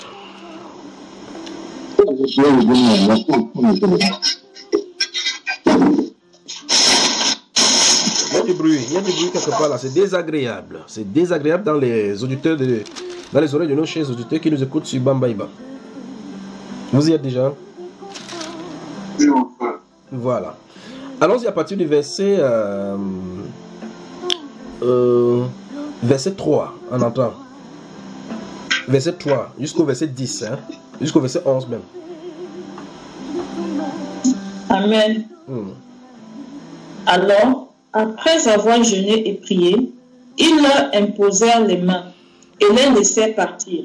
Barnabas et Saul, envoyés par le Saint-Esprit, descendirent à Séleucie et de là, ils s'embarquèrent pour l'île de Chypre. Arrivé à Salamine, ils annonçèrent la parole de Dieu dans les synagogues des Juifs. Ils avaient Jean pour aide. Ayant ensuite traversé toute l'île jusqu'à Paphos, ils trouvèrent un certain magicien, faux prophète juif nommé Bar-Jésus, qui était avec le proconsul Sergius Paulus, homme intelligent. Ce dernier fit appeler Barnabas et Saul et manifesta le désir d'entendre la parole de Dieu. Mais Élymas, le magicien, car c'est ce qui signifie son nom, leur faisait opposition, cherchant à détourner de la foi le proconsul. Alors, Saul appelé aussi Paul, rempli du Saint-Esprit, fixa les regards sur lui et dit: homme plein de toute espèce de ruse et de fraude, fils du diable, ennemi de toute justice, ne cesseras-tu point de pervertir les voies droites du Seigneur? Maintenant, voici, la main du Seigneur est sur toi. Tu seras aveugle et pour un temps, tu ne verras pas le soleil. Aussitôt, l'obscurité et les ténèbres tombèrent sur lui. Et il cherchait en tâtonnant des personnes pour le guider. Alors, le proconsul, voyant ce qui était arrivé, crut étant frappé de la doctrine du Seigneur. Amen. Vous avez vu un peu de quoi Paul est en train de parler, non? Amen. Il a dit que l'autorité là qu'il a reçue, c'est pas pour... Et ce n'est pas nouveau. Vous allez dans l'Ancien Testament, vous allez voir Moïse avec ce même type, en fait, les prophètes avec tout cela. Vous regardez, comme le frère Christian parlait que nous sommes des faux frères. Tu ne dois pas me dire que Mariam est une fausse sœur, la grande sœur de Moïse. Non. Quand elle et Aaron sont tenus là-bas, il dit que regarde, si, un petit frère comme ça là, il est le petit, il fait des choses comme ça là. Il parle même que quoi? Vous vous souvenez de cela? Quand il a dit cela, Dieu les a convoqués dans la tente d'assignation, pas vrai? Il a dit, ouvrez bien vos oreilles là et que ta soupape que tu bats là, c'est Dieu qui lui parle comme ça. Là. Ils sont de parler à mon langage à moi. Ta soupape là, que tu bats, sache qu'au milieu de vous, si s'élève un prophète au milieu de vous, c'est pas des songes que je leur parle. Vous voyez cela? Pas des énigmes. Mais mon serviteur Moïse, il n'en est pas ainsi avec le jeu. Je lui parle sans énigme de bouche à oreille comme Dieu parle à un de ses amis. Pas vrai, frère? Tout à fait. Pourquoi n'as-tu pas craint de parler contre mon serviteur? Moïse lui-même a intercédé encore. La lèpre l'a prise. Pas vrai, frère? Tout à fait. Mais l'église est un peu là-bas. Je vous donne dans un sujet de travail. Je vous pose la question, pourquoi le Congo-Ça a été fait avec Aaron et sa soeur, mais seulement sa soeur qui a eu la lèpre. Je veux que vous cherchiez cela devant le Seigneur. J'arrive. Maintenant, ce même Moïse sera confronté un de ces jours avec Datam, Corée, Abiram. Je crois que dans l'enseignement concernant le Saint-Esprit, parce que je suis en arrivé par là. Dans l'enseignement concernant le Saint-Esprit, j'ai parlé de Datam, Abiram et Corée, ils ont dit, toute l'assemblée de Dieu est saint. Fondamentalement, ce qui était vrai. Que Moïse se lève au milieu du peuple. Il se lève devant sur le peuple. Il veut prendre la tête. Il veut par là dire que tout le monde peut faire ce que Moïse a envie de faire. Quand Moïse a entendu ça, il savait très bien que celui-ci a envie d'entrer dans un sentier qui n'est pas sien. À cet instant-là, Dieu a dit qu'il va le traiter. Vous avez vu ce qui est arrivé à ces gens-là, non? 250 personnes avec les familles, comment ils sont entrés dans la terre. La Bible déclare que le serviteur de Dieu n'avait pas fini de parler, que la terre ouvrit sa bouche et les engloutit tous. Vous avez vu ça, frère? Ok. Maintenant, c'est Moïse qui parle. C'est quelqu'un qui aime les personnes qui lui parlaient. Parce que malgré qu'on le contredisait, il les aimait parce qu'il voulait seulement qu'ils soient obéissants au Seigneur. Mais il trouvait dans ce camp déjà à qui il est censé enseigner l'obéissance des gens qui sont là pour le contredire et pour chercher à lui faire du mal. Dieu donne aux serviteurs les armes offensives et défensives. Beaucoup de ces serviteurs ne savent même pas comment utiliser ces armes-là, ni offensivement, ni défensivement. Dieu est obligé chaque fois d'envoyer même certains anges pour venir se tenir entre ses serviteurs et les obstacles pour les enlever parce qu'ils ne savent pas utiliser. Mais Paul, lui, il est tellement conscient de ces armes-là qu'il dit, il se propose d'employer cela. Donc quand il veut venir vers vous là-bas, il veut les traiter, ils vont confirmer. Et remarquez bien ce qu'il a dit. Prenez encore le cas de Pierre l'apôtre dans le livre des Actes des Apôtres. Je cite, c'est maintenant, n'ouvrez pas. Dans les Apôtres chapitre 5, concernant Ananias et Saphira, parce que là également ce sont des chrétiens. Quand Pierre lui dit, Ananias, est-ce en ce prix que tu as vendu du champ? Ce champ-là, il pensait que c'est Pierre qui parlait, pas vrai? Jusqu'à ce qu'il commence à lui dévoiler qu'en réalité, c'est le Saint-Esprit qui a de parler au travers de lui. Parce que Paul ici, dans ces 2 Corinthiens, dit clairement aux gens qui sont en train de l'attaquer, ok, comme vous voulez avoir une preuve que Christ parle par moi, vous allez avoir. C'est pour ça qu'il parle des Hadies. Donc, avant d'aller là-bas, si te dit par exemple que tu vas faire une semaine sans bavarder, sans parler, même si tu parles n'importe comment, ça ne sortira pas, c'est que ça t'apprend que tu vas copier. Pour celui-ci, assez Élie Massi, ou bien encore ce faux prophète qui bat Jésus, il a dit pour un temps, il n'a pas donné ce temps-là. Vous voyez cela, n'est-ce pas? Donc, après la Bible l'oublie, on ne parle plus de lui nulle part. Donc, on ne sait pas comment ça va faire pour que sa langue se délie ou qu'il commence à voir encore. Donc, il faut faire attention avec les décrets venant du Saint-Esprit. Vous avez vu la chose, n'est-ce pas? Ah ben, c'était une précision que je voulais aller, c'est même pas là le sujet. Donc, rentrons dans notre 2 Corinthiens chapitre 10. Que Dieu vous bénisse. Peuple de France, que Dieu vous bénisse. Frère Junior. Oui, c'est qui? Frère Junior. Oui. C'est le frère Olivier. J'ai une question à poser à cet effet. Oui. Est-ce que de nos jours, un serviteur de Dieu peut se servir de mots, ça va être poussé par l'esprit, sous la grâce? Bon, on voit que c'est sous la grâce. Maintenant, c'est toujours continuel. Est-ce que un serviteur de Dieu peut continuer dans cette lancée-là pour maudire quelqu'un? Non, c'est pas la malédiction dont il est question ici. Regarde, mon frère Olivier, je te comprends très bien, d'accord? On est habitué à ce que Jésus est bon, le serviteur est calme. Mais je veux vous faire rappeler que le Saint-Esprit qui est sur nous pour prêcher la parole, pour guérir, c'est le même Saint-Esprit qui était sur Gédéon pour tuer, sur Simeon, sur Samson pour ziguer, pour David pour égorger. C'est ce Saint-Esprit-là qui est l'Esprit de Dieu n'a pas changé. La dispensation peut changer. Le Saint-Esprit ne change pas. D'accord? Donc quand tu poses la question que est-ce de nos jours, nous sommes dans les 7 derniers jours, nous sommes dans les derniers jours, c'est le lendemain du jour où Paul a parlé, que nous sommes à l'intérieur. Comment tu vas, quel jour encore? Donc le Saint-Esprit n'a pas changé. Oh, gardez-vous évident. Voilà. Gardez-vous l'esprit. Maintenant, écoutez bien, c'était la parole de Jésus et la parole de Paul, l'apôtre maintenant. Dans le livre des Jean au chapitre 20, si vous lisez 20 verset 22, où il souffle sur eux, il dit recevez le Saint-Esprit. Après avoir dit recevez le Saint-Esprit, il dit tous ceux à qui vous pardonnerez leur péché, il les sera pardonné. Et ceux à qui vous les retenez, c'est sur ça que l'Église catholique parle pour parler de la suprématie des papes, bien que ça n'a pas dans ce sens-là même pour commencer. Maintenant, regardez, il dit et ceux à qui vous pardonnez et puis vous retenez leur iniquité, il les sera retenu. Vous voyez quel pouvoir le Seigneur Jésus-Christ donne à ceux qui sont revêtus de l'autorité du Saint-Esprit, frère, sur la terre pour faire sa commission. Amen. C'est terrible. Terrible. C'est terrible. Il dit à ses apôtres que c'est pourquoi je dispose du royaume des ciels. C'est entre vos mains, le dispose. De Dieu d'envoyer son fils mourir sur la croix. Et puis de donner la clé aux hommes sur la terre de faire entrer les gens dans le royaume. C'est terrible. C'est terrible. Alors, frère Julien, excuse-moi de t'interrompre là encore. Je voudrais dire que par là, ça c'est à ceux que le Seigneur donne l'autorité. Est-ce que cela est donné aussi à tous ceux qui, un chrétien simple qui n'a aucune commission? Quand on parle de mission, la personne qui n'a pas la mission, est-ce que cela lui a été donné? C'est bien, mon frère, c'est très bien. Remarquez très attentivement, et merci pour la question, là, parce que cette relance me permet bien de développer. Dans le livre des 2 Corinthiens, c'est la deuxième fois qu'il écrit aux Corinthiens.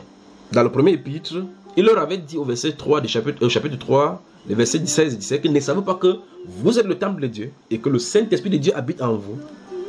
Donc, nous voyons que c'est aux gens qui sont revêtus, qui sont baptisés du Saint-Esprit même qu'ils parlent comme ça, pas vraiment, frère.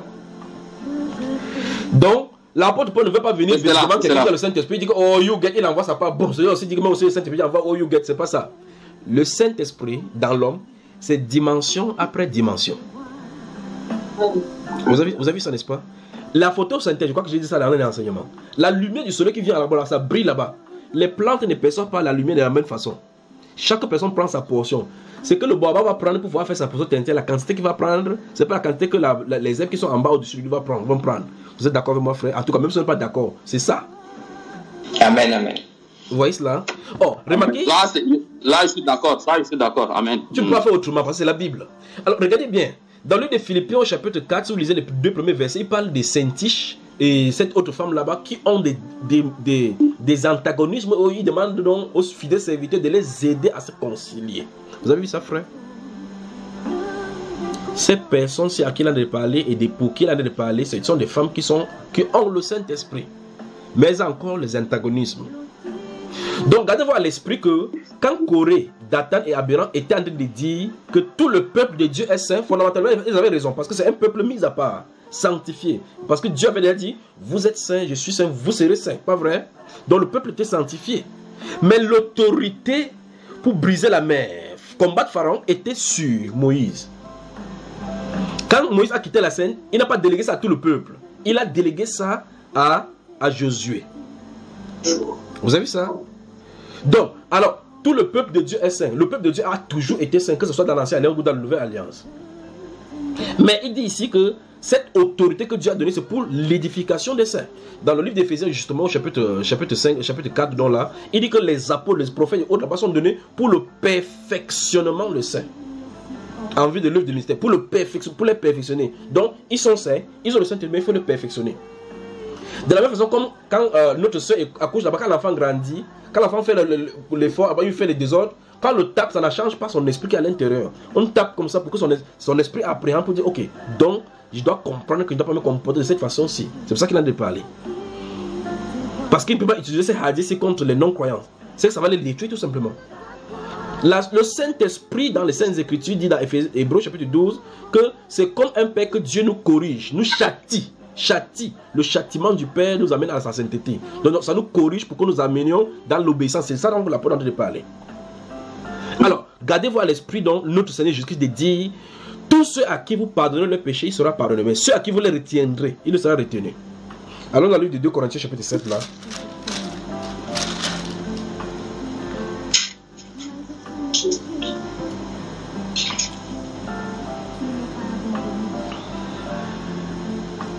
Vous y êtes? Nous sommes à 2 Corinthiens chapitre 7, non? Vous y êtes? Ok. Maintenant, lisons à partir du verset 8 là maintenant.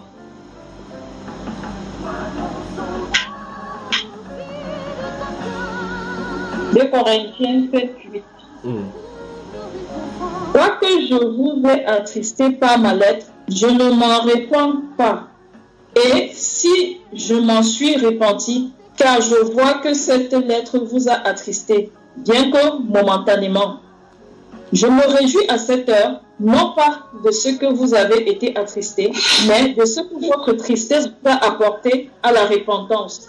Car vous avez été attristé selon Dieu, afin de ne recevoir de notre part aucun dommage. Vous avez entendu ça? Vous avez entendu ce qu'il dit là?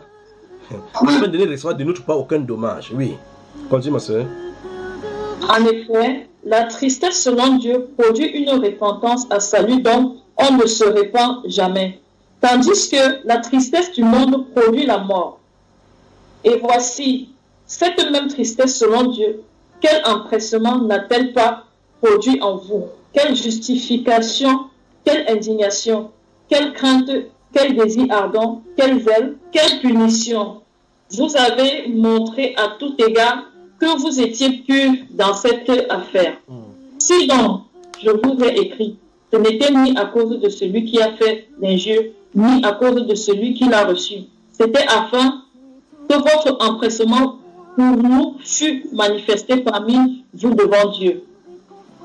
C'est pourquoi nous avons été consolés, mais outre notre consolation, nous avons été réjouis beaucoup plus encore par la joie de Tite, dont l'esprit a été tranquillisé par vous tous. Et si devant lui, je me suis un peu glorifié à votre sujet, je n'en ai point eu de confusion, mais comme nous vous l'avons toujours parlé selon la vérité, ce dont nous sommes glorifiés auprès de Tite, s'est trouvé être aussi la vérité. Il éprouve pour vous un redoublement d'affection au souvenir de votre obéissance à tous et de l'accueil que vous lui avez fait avec crainte et tremblement. Je me réjouis de pouvoir en toutes choses me confier en vous. Amen. Donc vous ne pouvez pas savoir, frère, ce qui s'est passé dans cette église de Corinthe. Mais le jour que le Seigneur permettra, où nous allons faire l'étude de Corinthe, je vais parler de tous ces événements, ce que l'apôtre a fait, ce qu'ils ont fait avec Tite, quand ils étaient à deux, ce qu'ils ont parlé. Je vous parlerai de cela. Mais regardez la façon dont il parle ici. Il dit qu'il a écrit la lettre ni de celui qui a fait l'injure, ni de celui qui l'a reçu. Les injures. Quelqu'un ouvrant sa bouche pour parler que Paul c'est qui? C'est terrible. Même à distance. Alors au chapitre 2, même à distance. Souvenez-vous quand Moïse était de l'autre côté avec le Seigneur et quand Aaron et sa soeur étaient en train de murmurer, Moïse n'était même pas au courant de cela. C'est dans la réunion que Dieu dévoile cela que Moïse lui-même en tant que don, de gars, il parlait de nous. Donc vous allez parler dans mon dos comme ça là. Et donc il y en a plein comme ça dans l'église aujourd'hui. Ils murmurent contre les pasteurs, font telle chose. Ils ne savent pas qu'ils sont en train de s'attirer de fou. J'ai dit quel livre là maintenant la main? 2 Corinthiens. 2 Corinthiens, voilà. 2 Corinthiens chapitre 2, le verset 10 seulement. Qu'est-ce que ça dit ma soeur pour qu'on avance là? Or, à qui vous pardonnez, je pardonne aussi. Oui. Et ce que si j'ai pardonné quelque chose, c'est à cause de vous, en présence de Christ. Ah, maintenant, regardez.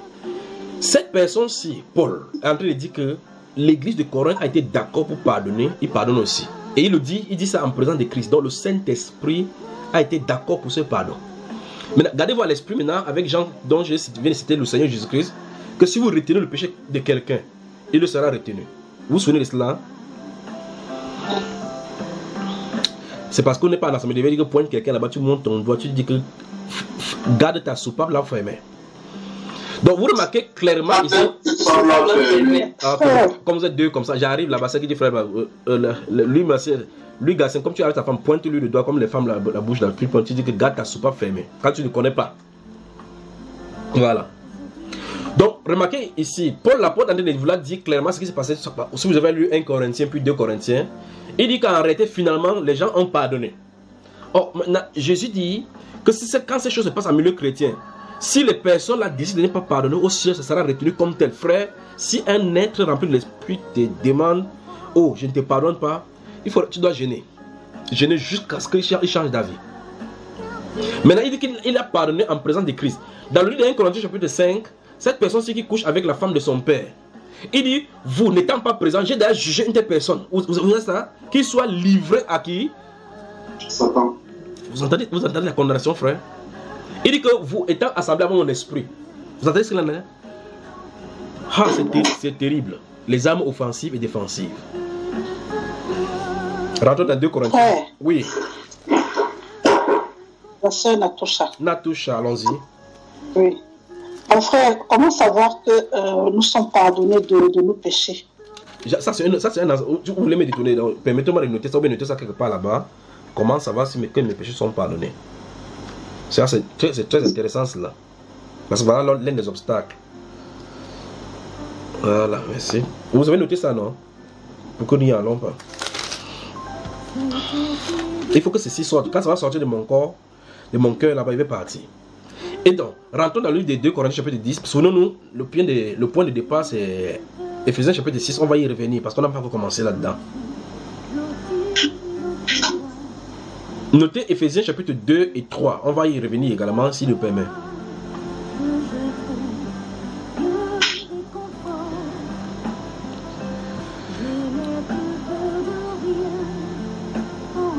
On peut y avancer maintenant.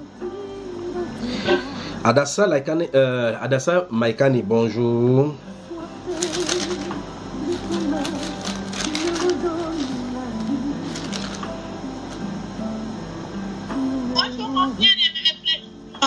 Tu es où comme ça là? Tu es dans le cockpit aussi? Là maintenant t'entends, vas-y. Ton appareil dans lequel tu parles n'est pas bien fixé sur le support. Donc ton micro dérange. C'est le micro qui n'est pas bien. Ok. Je croyais que la grippe, là on avait mis le truc sur le micro. Si on a aussi mis ça sur la grippe. Non. On peut avancer maintenant. Ok. Je vais recommencer jusqu'à ce que vous voyez l'endroit où on se retrouve. Nous avons lu Éphésiens au chapitre 6, verset 10 et 11. Je vous ai dit que le point qui est entre le verset 10 et le verset 11 pose problème. Donc vous entourez le point, vous écrivez, ne doit pas y être. Vous mettez plutôt virgule. En lisant maintenant avec la virgule, ça dit, au reste frères, fortifiez-vous dans le Seigneur et par sa force toute puissante. Vous voyez cela, n'est-ce pas? Par sa force toute puissante, revêtez-vous. Donc on se revêt par sa Donc, quand vous lisez de cette façon, si vous comprenez que c'est au travers de la force toute puissante de Dieu qu'on se réveille. Parce que de dire à quelqu'un que, ok, porte l'habit, ça lui dit comment porter l'habit, ni avec quoi porter l'habit, il y a un problème là. S'il y a un point, vous dites, il faut quoi, par sa force toute puissante. Puis on dit, revêtez-vous. Bon, c'est revêti, donc comment? C'est à cause donc de cela que je vous ai fait revenir dans ce livre de 2 Corinthiens chapitre 10. Et j'ai dit tout à l'heure, après avoir lu, je vais revenir maintenant et nous allons lire ce même 2 Corinthiens, les versets 4 et 5 principalement. Et on va comprendre ce que j'étais en train de dire dans le chapitre 6, versets 10 et 11 d'Éphésiens. Vous êtes prêts maintenant? Ok, maintenant, comme vous avez le livre de 2 Corinthiens chapitre 10 au devant de vous, regardez attentivement le verset 4, les versets 4 et 5 et vous prenez votre stylo et vous demandez de souligner quelque chose. Par la suite, nous allons lire. Si nous avons les mêmes versions, ça n'a pas vous déranger. Mais si vous avez les versions avec les français autres là, c'est votre problème. Voilà. Vous remarquez que le verset 4 commence par car, n'est-ce pas? Donc parce que. Donc, à partir des les armes, souligner jusqu'à combattant. Souligner seulement. Donc, vous soulignez les armes avec lesquelles nous combattons. Vous soulignez. Vous avez souligné ça, frère? Il n'est pas demandé de souligner toute la phrase. Il dit que vous soulignez parce qu'il veut vous faire lire quelque chose. Ne soulignez pas toute la phrase. Vous soulignez les armes avec lesquelles nous combattons. Donc vous arrêtez là. Vous avez souligné. Voilà. Normalement, ça continue en disant ne sont pas charnelles, mais elles sont quoi? Mais sont.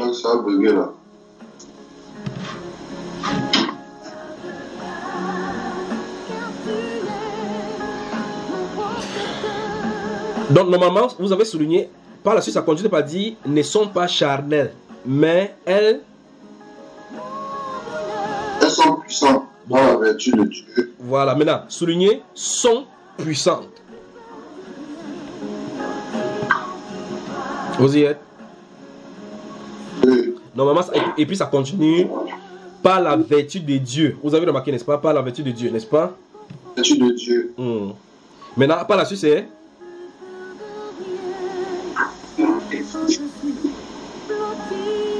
pour renverser des forteresses. Vous y avez moi? Oui. Le verset 5 dit, nous renversons les raisonnements et toute hauteur qui s'élève contre la connaissance de Dieu. Et, vous avez vu cela? Et Dieu y a d'abord vécu le frère. Oui, oui. De Dieu et nous amenons toute pensée captive. Voilà, donc soulignons et nous amenons toute pensée captive. Donc soulignons toute la dernière phrase à partir de et. On va y aller maintenant. Donc à partir de tout, c'est ça? Et oui, et, il conclut et. Vous y êtes? Voilà, comme vous avez souligné, là, je vais vous dire ce que Distan dit depuis.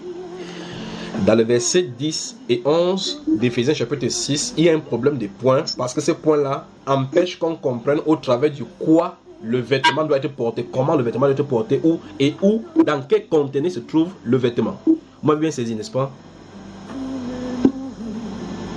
Et j'ai dit, vous m'entendez là, ça se passe bien, hein? Vous m'entendez? Si ça se passe, vous me faites du comme ça, voilà. Ok. Voilà. Donc, et j'ai dit, le vêtement, enfin, les vêtements du combat dont on nous fait état dans le livre d'Éphésiens chapitre 6, que nous avons lu les versets 10 à 17, sont contenus, ou mieux encore, ça se porte dans le conteneur de notre âme appelée donc la puissance de Dieu.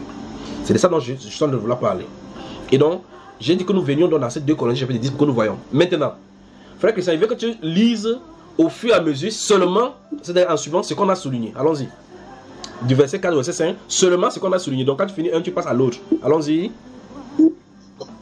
Car les armes avec lesquelles nous combattons sont puissants et nous amenons toute pensée captive. Tu as sauté. Tu as sauté. Tu as sauté quel?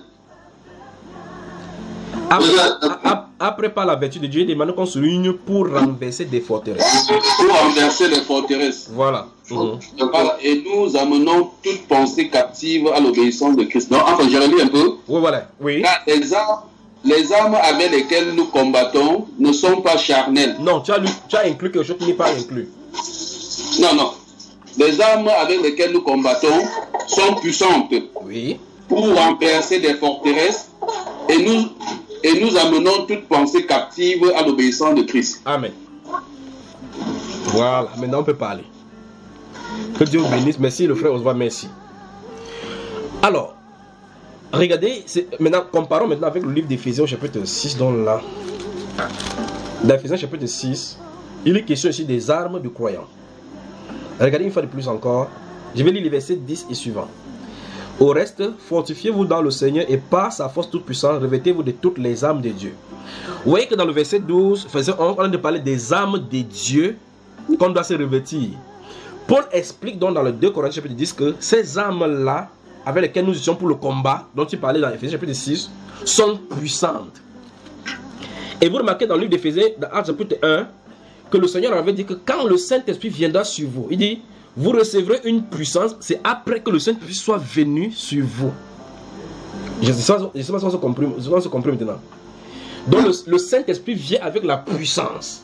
C'est parce qu'il est là maintenant qu'on peut s'armer au fur et à mesure en prenant toutes les potentialités qui sont en lui pour le combat. Donc un être charnel n'étant pas revêtu du Saint-Esprit ne peut pas porter les armes de Dieu normalement. Amen. Amen. Vous m'avez suivi, n'est-ce pas? Donc vous voyez donc que dans les églises, on envoie les gens dans le combat spirituel charnellement. Donc ce qu'on devrait enseigner aux gens, c'est que chercher le Saint-Esprit. Quand le Saint-Esprit est là maintenant, dit que... Parce que à ceux à qui il a s'adressé ici, dans Éphésiens chapitre 6, il dit clairement au chapitre... Si vous lisez au chapitre 4, il dit n'attristez pas le Saint-Esprit de Dieu par lequel vous avez été scellés. Donc ceux-ci pouvaient comprendre parce qu'ils sont scellés du Saint-Esprit. Alors il veut nous faire comprendre que dans le Saint-Esprit vous avez des armes. Prenez-les pour le combat. Vous comprenez maintenant mon grand frère, n'est-ce pas? Voilà. Donc ici il dit revêtez-vous de toutes les armes de Dieu afin de pouvoir tenir ferme. On va y arriver. On va aller vraiment doucement là-bas. Mais regardez bien le vêtement. C'est-à-dire que porter ces armes-là, c'est un peu comme vous prenez l'habit, vous portez sur vous.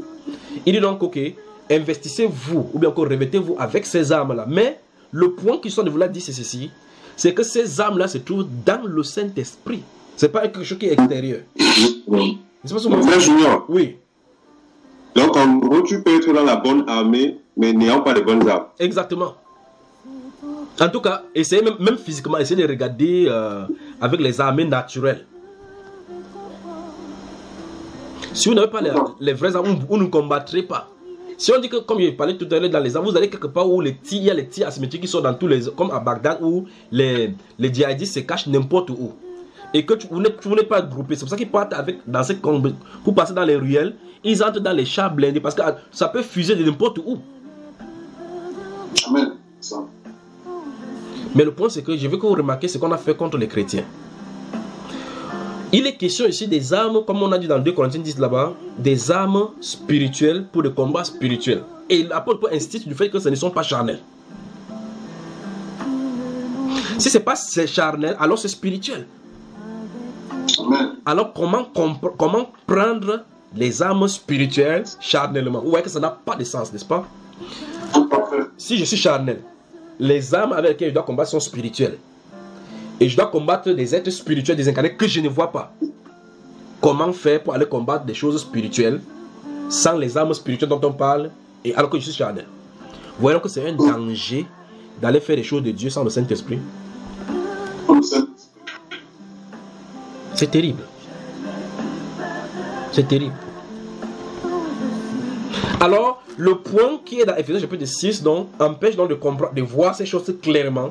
Car en réalité, le revêtement dont on dit, parce qu'il dit, gardez-vous à l'esprit en fond de vous, gardez à l'esprit ceux à qui il s'adresse. Il s'adresse aux gens qui sont scellés du Saint-Esprit. Parce que quand nous prenons la Bible, nous lisons, on dit, ah, il s'adresse ici à moi, il s'adresse ici à moi. Il faut que, pour que ça s'adresse à toi, il faut que tu aies rempli les conditions requises par les personnes à qui il s'adressait ici. Vous me suivez, n'est-ce pas, mes frères? Alors il dit, ici il dit que au reste, fortifiez-vous dans le Seigneur et par sa force. Regarde bien, la force dont on a parlé ici, c'est la force toute puissante du Seigneur. Et vous savez qu'il a parlé du Saint-Esprit ici. Il a dit que le Saint-Esprit octroie la force. Et au travers de lui, le Saint-Esprit, vous devez vous revêtir de toutes les âmes. Je vais venir doucement avec les âmes là. Et vous allez comprendre effectivement que vous ne pouvez pas vous enfermer dans la chambre pour dire que par la foi je mets la tête. On ne fait pas comme ça. Comment on fait qu'on fait là? Que je mets le casque sur ma tête. Je mets le casque sur ma tête. Bon. Tu mets le casque sur la tête avec ta main. Tu sors. Satan bombarde les pensées. Ça traverse tes casques là. Pourtant le casque dont tu es en train de parler là-bas, ça empêche. Parce qu'on a dit clairement là que ces âmes là amènent les pensées captives à l'obéissance. N'est-ce pas mes frères? Donc si les mauvaises pensées étaient là, pam, le Saint-Esprit les dégage de là. N'est-ce pas mes frères? Tout à fait, tout à fait. Prenons une pause, même de 15 minutes, on revient dans la deuxième partie. Que Dieu vous bénisse. Amen. On va y revenir, on va y revenir. Merci.